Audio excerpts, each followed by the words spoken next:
ओम शांति। आज 17 जनवरी 2022 के बाबा के अनमोल मधुर महावाक्य सुनेंगे। और आज की मुरली में भोलानाथ बाबा आया है बिगड़ी को बनाने के लिए। बाबा कहे, एक शिव बाबा को ही भोलानाथ कहा जाता है, बच्चों को भी भोला नहीं कहा जाता है, न शंकर को भोलानाथ कहा जाता है। एक शिव बाबा ही है जो भोलानाथ बन करके कलयुग के अंत में आकर के हम बच्चों की बिगड़ी को बनाते हैं। बिगड़ी को बनाना माना दुखी आत्माओं को सदा सुखी बना देना। और उसके लिए बाबा एक सेकंड की युक्ति बताते हैं। जिस तरह से गाया हुआ है कि जनक को सेकंड में जीवन मुक्ति मिली, तो बाबा कहे वास्तव में एक जनक की बात नहीं है। हम सभी बच्चों को एक सेकंड की युक्ति प्राप्त होती है, कैसे जीवन बंध से जीवन मुक्ति में जाना, अपनी बिगड़ी को बनाना। बाबा कहे आपकी तो बिगड़ी है, लेकिन साथ साथ भारत की भी बिगड़ी है, तो पूरे भारत की बिगड़ी को बनाना ये एक बाप का ही कार्य है। तो सुनते हैं बाबा के मधुर महावाक्य। ओम शांति। मीठे बच्चे, प्यार से मुरली सुनो और सुनाओ। ज्ञान रत्नों से अपनी झोली भरपूर करो, तब भविष्य में राज्य अधिकारी बनेंगे। प्रश्न है आज की मुरली से, शिव बाबा को भोलानाथ क्यों कहा गया है? उत्तर है, क्योंकि शिव बाबा सब बच्चों की बिगड़ी को एक सेकंड में बना देते हैं। कहते भी है राजा जनक को सेकंड में जीवन मुक्ति मिली, तो एक जनक की बात नहीं, तुम सबको बाप एक सेकंड में जीवन मुक्ति दे देते हैं, भारत की बिगड़ी को बना देते हैं, दुखी बच्चों को सदा के लिए सुखी बना देते हैं। इसलिए उन्हें सब भोलानाथ कहकर याद करते हैं। शंकर को भोलानाथ नहीं कहेंगे। आज की मुरली से पहले गीत बजा है, भोलेनाथ से निराला और कोई नहीं, ऐसी बिगड़ी को बनाने वाला और कोई नहीं। ओम शांति। भोलानाथ बाप का बच्चों प्रति पहले पहले डायरेक्शन है कि भोलानाथ की याद में रहो। ये बाबा का पहला पहला डायरेक्शन है। मनुष्य को भोला नहीं कहा जाता, भोलानाथ शिव बाबा को ही कहेंगे। शंकर को भी भोलानाथ नहीं कह सकते। जो बिगड़ी को बनाने अर्थात दुखी को सुखी बनाने वाला है, उसको ही भोलानाथ कहा जाता है। बिगड़ी भी भारतवासियों की है, तो भारत की बिगड़ी को बनाने वाला भी जरूर भारत में ही आएगा ना। बिगड़ी को बनाने की युक्ति सेकंड में बतलाते हैं। जनक को भी युक्ति दी थी, बिगड़ी भी कोई एक की नहीं बनती। अगर जनक की बिगड़ी बनाई और उसने जीवन मुक्ति पाई, तो जरूर राजधानी होगी। जनक की तो वैसे भी राजधानी थी, उनके साथ बहुतों को जीवन मुक्ति मिली होगी। भारतवासी यह भी समझते हैं कि भारत जीवन मुक्त था। जीवन मुक्त कहा जाता है स्वर्ग को, जीवन बंद कहा जाता है नरक को। यह है राजयोग। राजयोग से ही राजाई की स्थापना होती है, एक जनक की बात नहीं। भगवान ने राजयोग सिखाया तो राजाई भी दी है। बरोबर देखते हैं सतयुग में लक्ष्मी नारायण ने राजाई कैसे पाई। अभी तो है कलयुग, प्रजा का प्रजा पर राज्य स्थापन हो चुका है। यह है पंचायती राज्य। इसके बाद है सतयुग। तुम जानते हो लक्ष्मी नारायण ने आगे जन्म में ऐसा कर्तव्य किया है, तब सूर्यवंशी राजाई पाई है। फिर है चंद्रवंशी। सूर्यवंशी के बाद है चंद्रवंशी। वह तो राज्य की ट्रांसफर होती है। तुम जानते हो, गीता है सर्वोत्तम धर्म शास्त्र, जिससे 3 धर्म स्थापन होते हैं और हर एक धर्म का शास्त्र एक ही होता है। संगम का भी एक ही शास्त्र है। महिमा भी गीता की ही है। बाबा कहे महिमा भी गीता की ही है, जिससे सबकी सदगति होती है। तो सदगति करने वाला एक ही है। गीता में बरोबर रुद्र ज्ञान यज्ञ का भी वर्णन है, जिससे इस पुराने नरक का विनाश होता है और स्वर्ग की स्थापना भी होती है। इसमें मूंझने की तो बात ही नहीं। बाबा ने समझाया है, पहले पहले बाप का परिचय देना है कि विश्व में स्वर्ग की स्थापना करने वाला विश्व का मालिक ठहरा। वह है सबका बाप। फिर यह लक्ष्मी नारायण है, विश्व के मालिक। उन्हों को जरूर शिव बाबा ने राज्य दिया होगा। अभी तो कलयुग है। भारत कौड़ी जैसा है। कर्ज बढ़ता जा रहा है, इसलिए सोना लेने का प्रबंध करते रहते हैं। भारत फिर हीरे जैसा कैसे बनेगा? लक्ष्मी नारायण को स्वर्ग की राजाई मिली है ना। यह भी तुम बच्चे जानते हो। गालियां तो खाना ही है। भारत में देवताएं भी गाली खाते आए हैं। भारत में देवताएं भी गाली खाते आए हैं और देश वाले तो बहुत महिमा करते हैं। वह जानते हैं कि ये प्राचीन भारत के मालिक थे। अभी तुम बच्चे प्रैक्टिकल देख रहे हो। तुम बच्चों में जो विशाल बुद्धि है, उन्हों को ही खुशी होगी। विशाल बुद्धि वह कौन है? विशाल बुद्धि बाबा कहे विशाल बुद्धि वह है जो धारण कर और फिर दूसरों को कराते हैं। ऐसे मत समझो, वहां सत्संग आदि में तो 5-10 हजार लोग रोज जाते हैं और यहाँ तो इतने आते नहीं हैं। भक्ति तो वृद्धि को जरूर पाती रहेगी। उनसे यह कलम लगता रहेगा। जिन्होंने कल्प पहले समझा है, वही इन बातों को समझ सकते हैं। लोग तो कथा सुनाते हैं। बाबा कहे लोग तो कथा सुनाते हैं और सुनने वाले सुनकर घर चले गए, बस। यहां तो कितनी मेहनत करनी पड़ती है। पवित्रता पर कितने हंगामे होते हैं, इसलिए कम होंगी संख्या। वहां ज्यादा होंगी क्योंकि बस सुना और घर चले गए, खलास, बस। यहाँ तो कितनी मेहनत करनी पड़ती है। पवित्रता पर कितने हंगामे होते हैं। गवर्नमेंट भी कुछ नहीं कर सकती। ये पांडव गवर्नमेंट तो गुप्त है। ये पांडव गवर्नमेंट तो गुप्त है। अंडरग्राउंड सेना एक नाम है। तुम शक्ति सेना गुप्त हो। तुमको कोई समझ न सके। तुम हो नॉन वायलेंस शक्ति सेना। इसका अर्थ कोई समझ न सके। गीता के अक्षर का भी अर्थ समझ न सके। बाप खुद बोलते हैं, यह नॉलेज प्राय लोप हो जाती है। लक्ष्मी नारायण में भी यह ज्ञान नहीं रहता। मैं जो यह ज्ञान सुनाकर राजधानी स्थापन करता हूं, वह कोई की बुद्धि में नहीं है। ये बाबा भी गीता आदि पढ़ते थे, परंतु यह बातें थोड़ी बुद्धि में थी। अभी देखो, सेंटर्स भी कितने खुलते जाते हैं। पवित्रता पर विघ्न भी पढ़ रहे हैं प्रैक्टिकल में। आगे भी पढ़ते थे।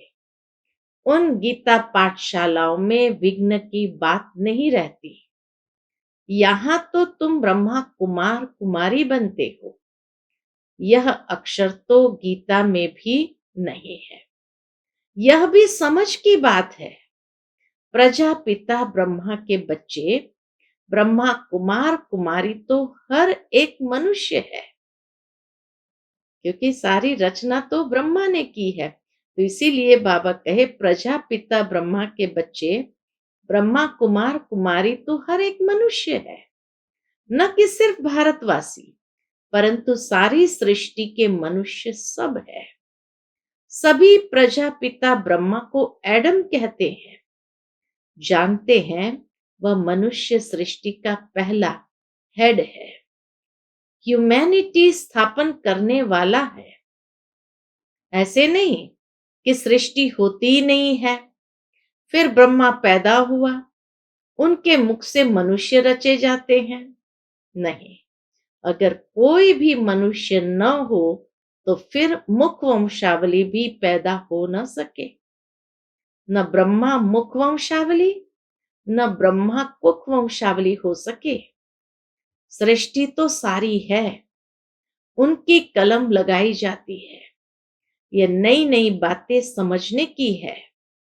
किसकी बुद्धि में बैठने में टाइम लगता है। कोई तो एक मास में भी खड़े हो जाते हैं। जैसे देखो, बेंगलोर के अंगना बच्चे को कितना नशा चढ़ा हुआ था, जो हमारे पास 20 वर्ष वाले को भी नशा नहीं है। खुशी में डांस करता था, भगवान मिल गया। खुशी की बात है ना। भगवान आकर रक्षा करते हैं माया से, फिर स्वर्ग की राजाई स्थापन करते हैं। बाबा तो बहुत क्लियर समझाते हैं। मैं इस साधारण तन द्वारा फिर से तुम बच्चों को वही सहज राजयोग और सृष्टि चक्र के आदि मध्य अंत का ज्ञान सिखलाता हूं। तुम कह सकते हो, आओ तो हम आपको सतयुग से लेकर कलयुग अंत तक की हिस्ट्री सुनाए कि अब फिर से कैसे सतयुग आने वाला है। जरूर सिखाने वाला भी होना चाहिए। हमको सिखलाते हैं तब तो हम समझा सकते हैं ना। बाकी तो जो गीता सुनाने वाले हैं, उनसे तो तुम लोगों ने बहुत सुना है। बहुत लेक्चर्स होते रहते हैं, परंतु वह इस धर्म के न होने कारण इस तरफ खींचते नहीं है। जब तुम्हारा प्रभाव निकलेगा, फिर वृद्धि होगी। धीरे धीरे वृद्धि होती रहेगी। यह तो जानते हैं भारत कितना कंगाल है। मनुष्य भूख बहुत मरते हैं, दुखी होते हैं। भगवान की भक्ति करते हैं कि आकर दुख से छुड़ाओ। तुम बच्चे जानते हो सुखी सृष्टि कब होती है।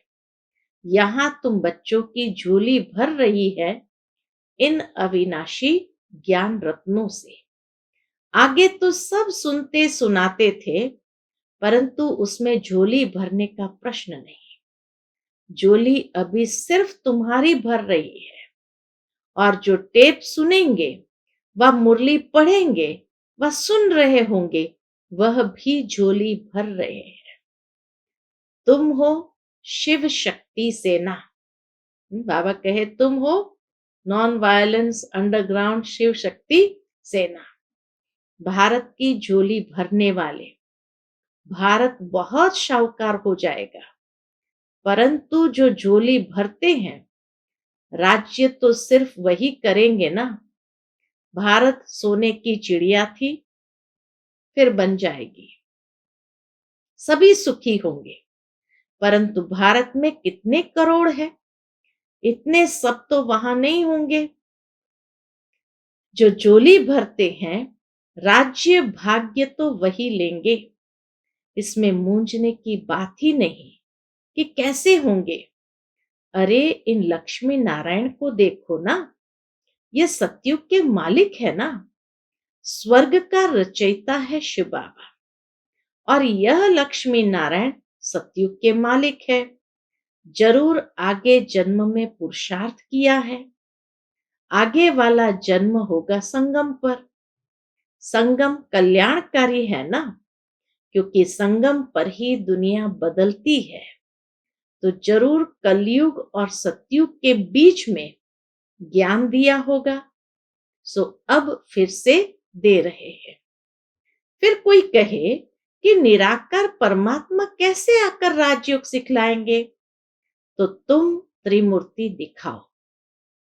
ब्रह्मा द्वारा स्थापना, विष्णु द्वारा पालना, शंकर द्वारा विनाश। तो जो स्थापना करेंगे वही पालना भी करेंगे। जैसे क्राइस्ट ने स्थापना की, फिर पालना के लिए पोप भी जरूर उनको बनना पड़े। कितना सुंदर गुह्य रहस्य बताया बाबा ने।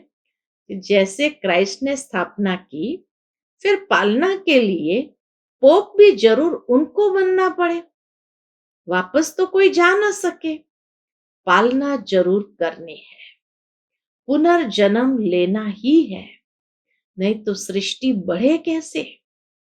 जबकि सतयुग त्रेता में पहले देवताओं का राज्य था, तो सबसे जास्ती आदमशुमारी जरूर इन्हों की होनी चाहिए।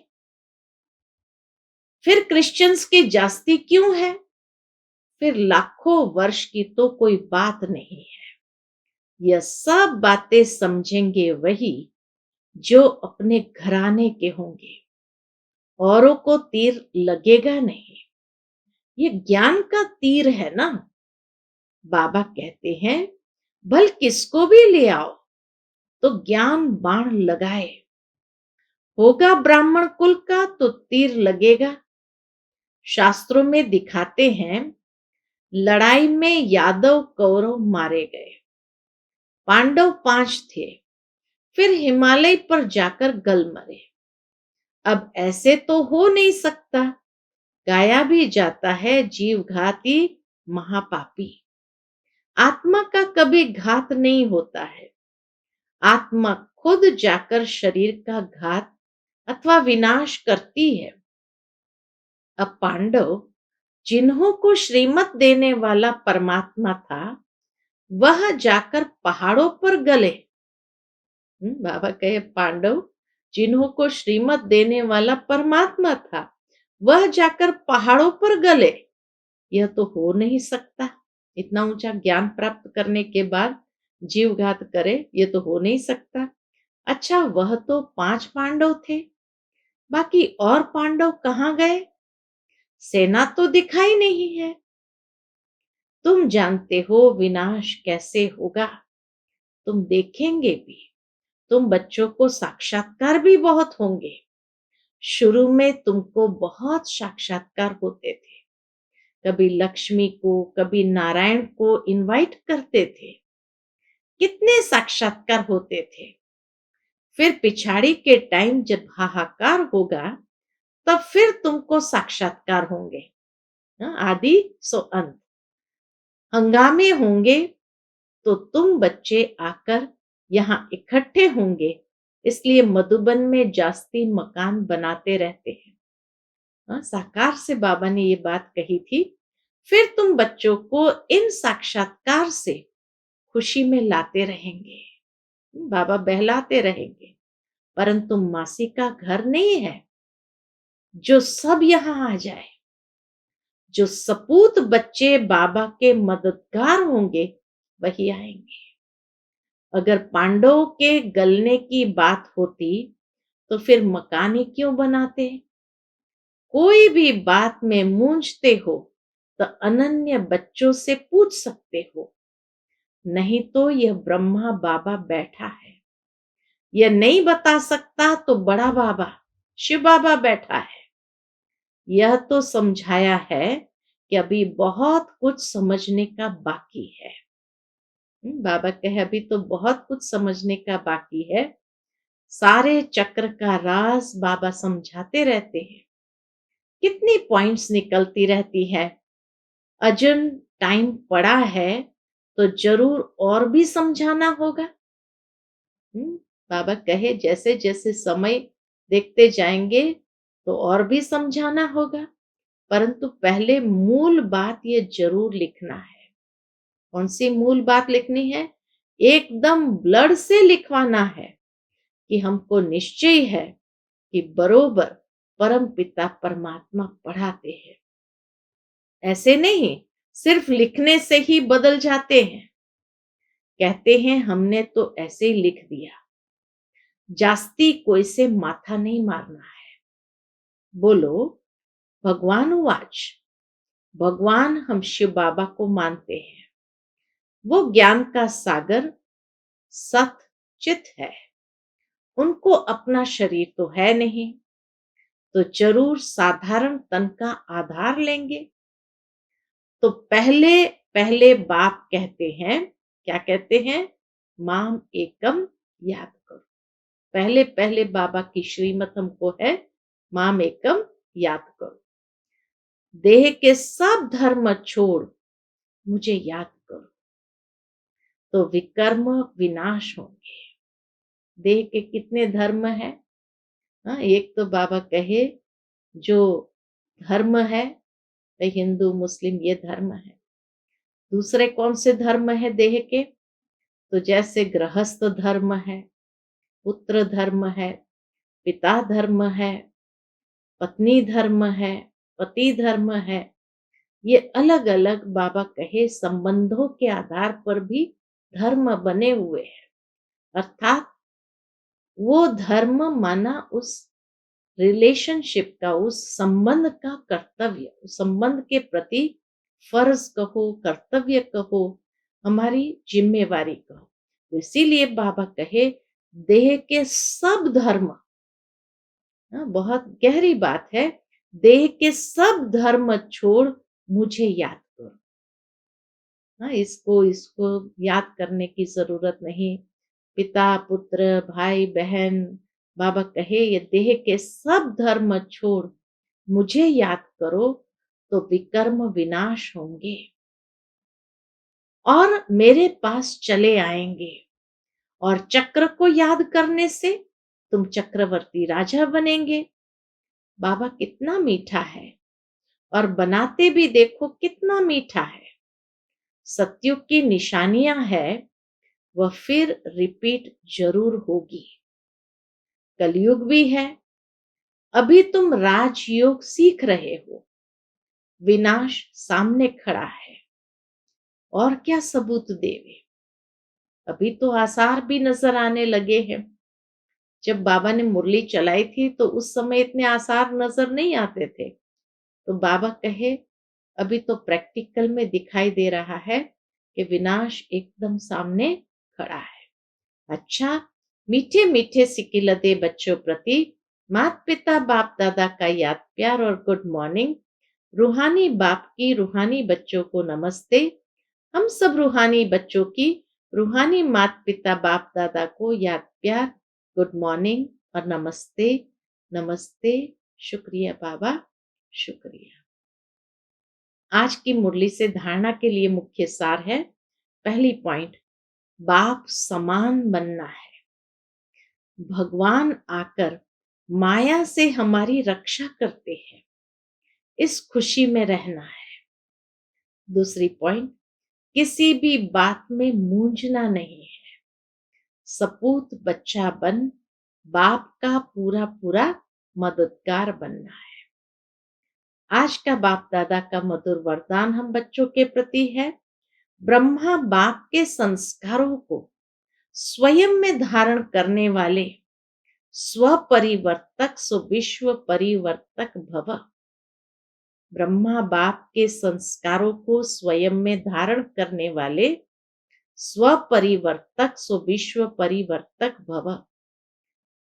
जैसे ब्रह्मा बाप ने जो अपने संस्कार बनाए, वह सभी बच्चों को अंत समय में याद दिलाए। निराकारी, निर्विकारी और निरअहंकारी। तो यह ब्रह्मा बाप के संस्कार ही ब्राह्मणों के संस्कार नेचुरल हो। सदा इन्हीं श्रेष्ठ संस्कारों को सामने रखो। सारे दिन में हर कर्म के समय चेक करो कि तीनों ही संस्कार इमर्ज रूप में है। ब्राह्मणों के संस्कार और दैवी संस्कार, श्रेष्ठ संस्कार बाबा कहे देखो निराकारी, निर्विकारी और निरहंकारी, ये तीनों ही संस्कार इमर्ज रूप में है। इन्हीं संस्कारों को धारण करने से स्व परिवर्तक स्व विश्व परिवर्तक बन जाएंगे। आज का स्लोगन है, अव्यक्त स्थिति बनानी है तो चित्र यानी देह को न देख, चैतन्य और चरित्र को देखो। अव्यक्त स्थिति बनानी है तो चित्र को न देख, चैतन्य और चरित्र को देखो। देह को नहीं देखो, चैतन्य आत्मा को और चरित्र को देखो। आज के लवलीन स्थिति का अनुभव करने लिए बाप का आप बच्चों से इतना प्यार है जो जीवन के सुख शांति की सब कामनाएं पूर्ण कर देते हैं। बाप सुख ही नहीं देते लेकिन सुख के भंडार का मालिक बना देते हैं। साथ साथ श्रेष्ठ भाग्य की लकीर खींचने का कलम भी देते हैं। जितना चाहे उतना भाग्य बना सकते हो। यही परमात्मा प्यार है, इसी प्यार में समाये रहो। अच्छा, ओम शांति।